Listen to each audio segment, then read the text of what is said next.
Welcome to Man Does Tech, where I solve the problems you didn't even know you had. You start inside Settings. That's where control lives.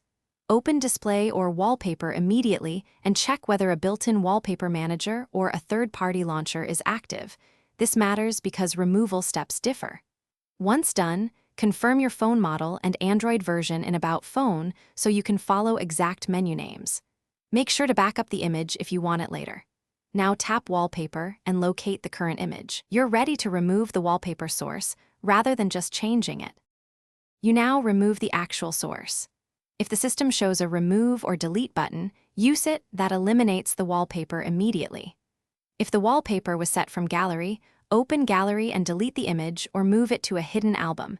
The system reverts to default after removal. If a third-party launcher controls wallpapers, go to Apps, find the launcher, and switch to the default Vivo launcher or disable wallpaper control. This prevents the custom image from reappearing. Make sure to confirm each change. Finish by rebooting. A restart forces the system to apply changes and clear temporary cache. If the wallpaper persists, go to Settings, Apps, pick Wallpaper or the Launcher app and clear cache and storage.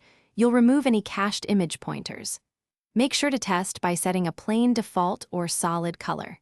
If nothing works, uninstall the third-party launcher or reset home settings. That's the one key troubleshooting step that resolves stubborn wallpaper, overrides, and restores the stock home screen.